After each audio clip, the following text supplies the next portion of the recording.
بسم الله الرحمن الرحيم. الحمد لله رب العالمين، والصلاة والسلام على أشرف الأنبياء والمرسلين نبينا محمد وعلى آله وصحبه أجمعين، أما بعد.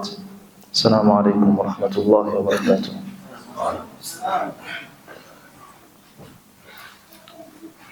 Kama tunavyojua, leo siku ya Alhamisi ni darsa ya sira ya Mtume sallallahu alayhi wa alihi wasallam. Lakini kabla tujaanza darasa yetu inshallah taala, ni kuwakumbusha masiku ambazo kwamba ziko mbele yetu, ni masiku za sherehe ambazo kwamba si za dini yetu ya Uislamu. Kuna sherehe za aina mbili, kuna sherehe za kuvuka mwaka na kuna sherehe ya kabla ya hapo.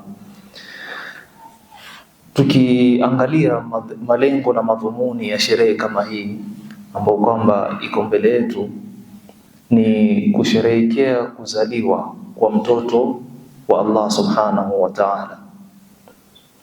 Na sote tunajua Allah subhanahu wa ta'ala yasema, takadu samawati yatafattarna minhu wa tanshaqqu al-ardu wa takhirru al-jibalu hadda an da'u lirrahmani walada wama yanbaghi lirrahmani an yattakhidha walada. Takadu samawati yatafattarna minhu, mbingu zinakaribia kupasuka. Wa tanshaqqu al-ardu, na ardhi kadhalika inavunjika. Watakhirru aljibalu hadda, na majabali yanakuwa yenye kuanguka kwa vishindo. Kisa na maana, an da'u lirrahmani walada, wamedai kwamba Allah subhanahu wa ta'ala kuna mtoto. Wama yanbaghi lirrahmani an yattakhidha walada, na wala hainasibiani na Allah subhanahu wa ta'ala kuwa na mtoto.